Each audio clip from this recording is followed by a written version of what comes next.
College Football Nerds going to try something a little different. Last year, we didn't really do a lot of reviews, and this year, we've had a lot of people ask for them to do them this year. So we're going to review Florida and Miami, see how it goes, and maybe we'll do a few of these in the future. So for those of you who are watching, give us a like, and maybe we'll do some more. All right, Josh, what the hell did we watch last night? Florida and Miami. I don't want to say I'm super surprised because we both said this is going to be an ugly game in the preview. And just for those scoring at home, I said 24-13 and you said 27-17. So we both had 10, 11 points in there. And for sure, Miami benefited a little bit in their point total from all of the Florida miscues, especially the fumbles. But also, both teams benefited from some of the worst tackling I've ever seen. And I know people are going to say it was hot, it was outside, it was 80 degrees, blah, blah, blah. This was horrendous. The fundamentals in this game were really bad. But before we get into the negatives, give me some positives from your takeaway from this, from both sides, Florida and Miami, and then we'll get into the rest of the game.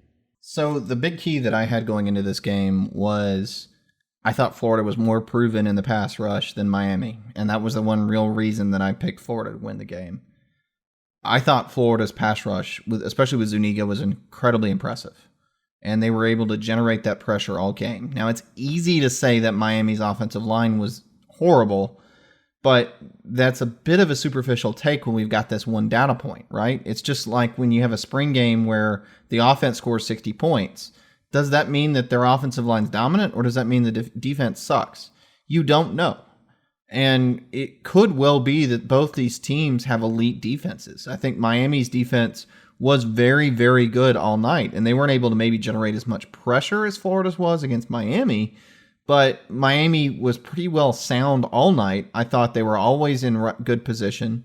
I thought Jarren Williams for Miami was extremely effective for pretty much the entire game. So really the key was the offensive line play not being able to run the ball. But if you talk about hope for the future with the defensive quality, I think it's there for both teams. I think Miami has a quarterback.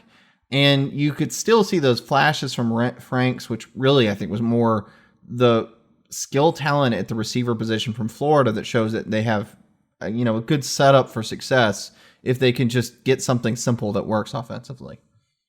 Yeah, I gotta agree on Miami at the quarterback position is better than it's been in years. And that's the big takeaway if I'm a Miami fan. I am a little concerned anecdotally about my offensive line if I'm a Miami fan, because Florida had a good pass rush last year, but they didn't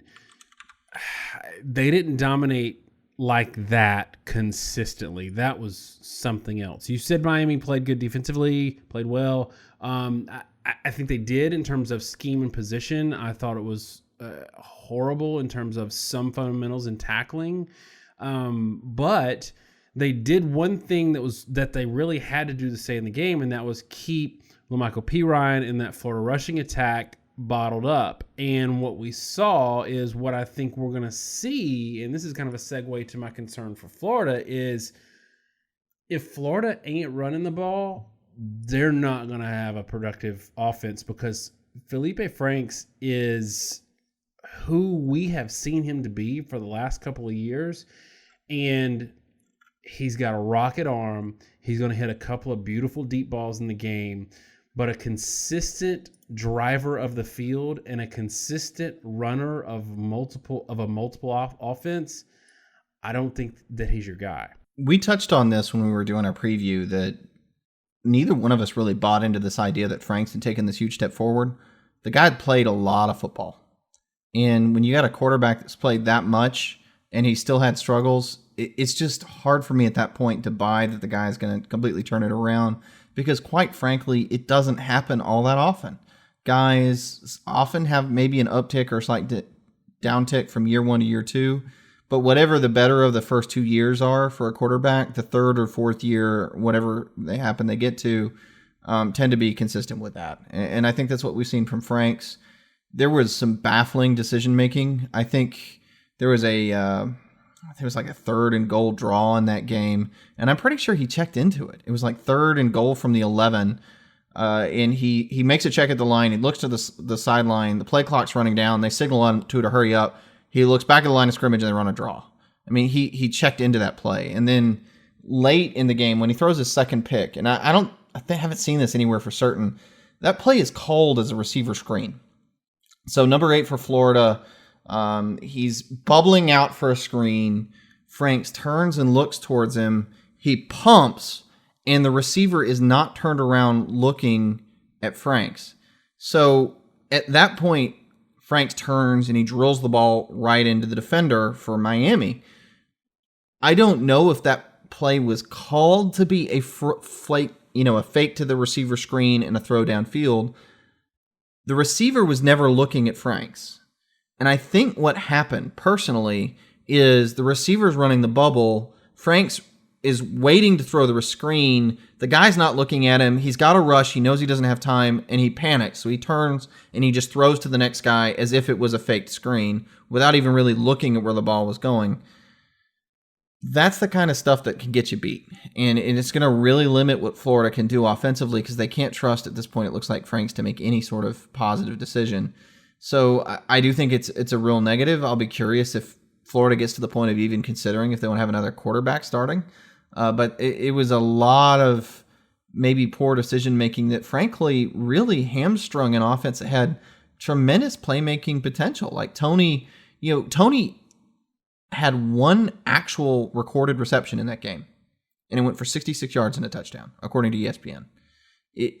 It's kind of baffling how they're unable to get a lot of their playmakers the ball in a way that actually makes them effective. And I think, they're going to have to find some way to get those guys more involved. We talked a little bit about how Mullen is kind of a wizard in terms of playmaking, and that was a big sort of ace in the hole. It's the second time I've used this tonight on going into this game. But what it looked to me as the game went on that he was really limited in what he could do as a play caller. Do you think this was scheme limited, or do you think this was Franks limited? And if it's either one of those, which one would you rather it be in terms of being able to improve throughout the year? I think if it was scheme limited, it'd be easier to deal with. If it's quarterback limited, then your options are only to put in a backup. And everybody always clamors for the backup, but let's be clear, most of the time the backup is not a better option. Most teams in college football do not have good quarterback play.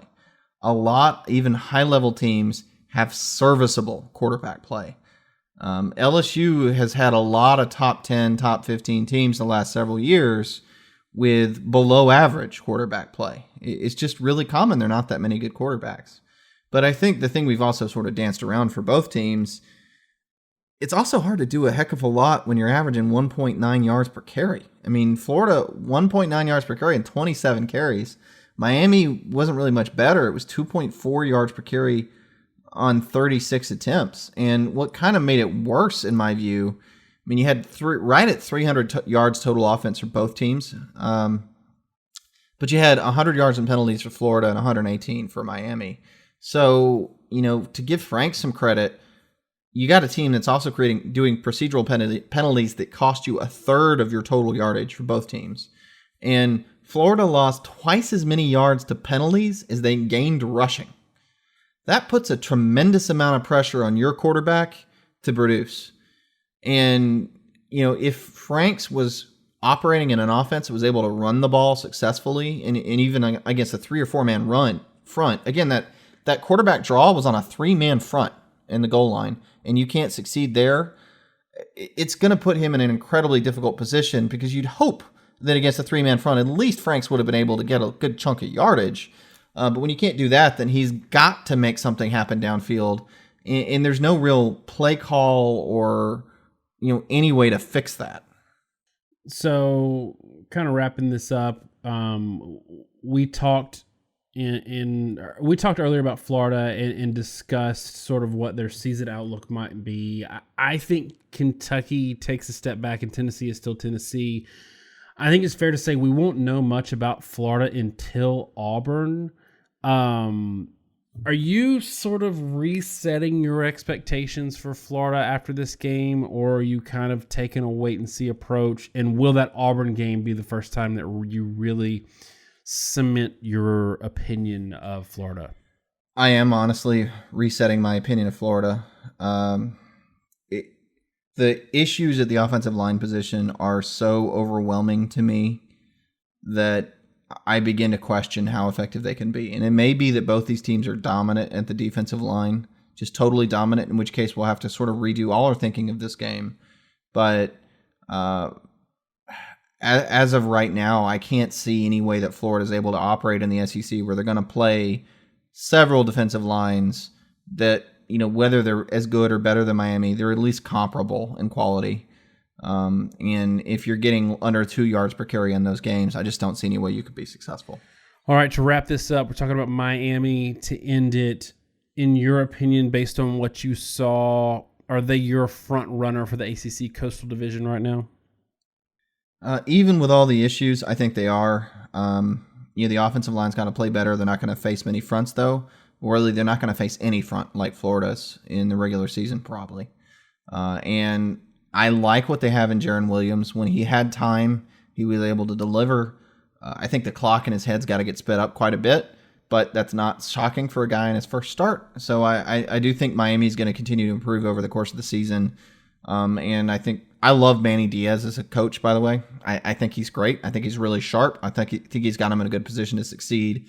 And he's picked the right pieces to run this team. So I think they're in good shape.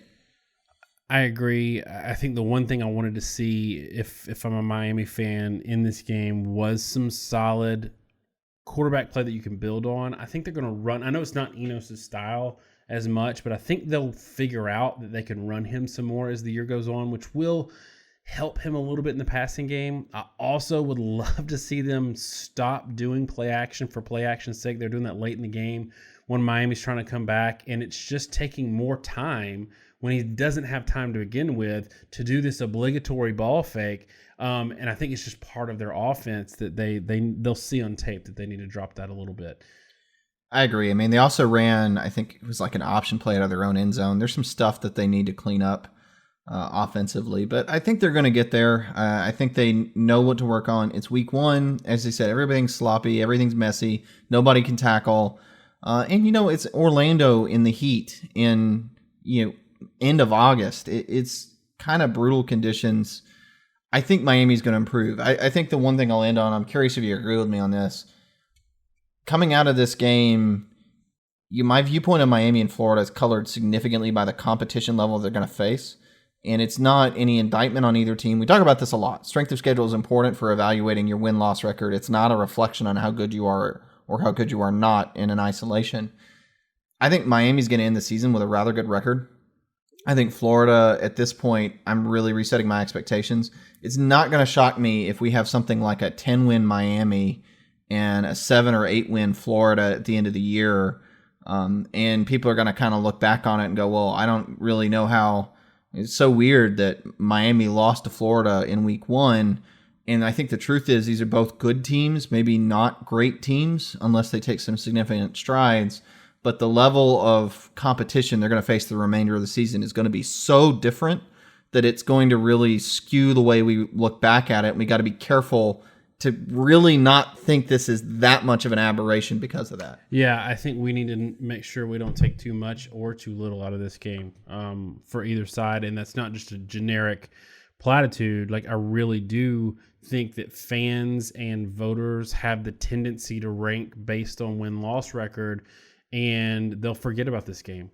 I guarantee you, if Miami is 8-2 in November, they're going to forget about this game, and I don't think it's fair because I don't think Miami, given Florida's schedule, would do any better than whatever Florida's going to do, and we saw that based on this game. They won it on the field.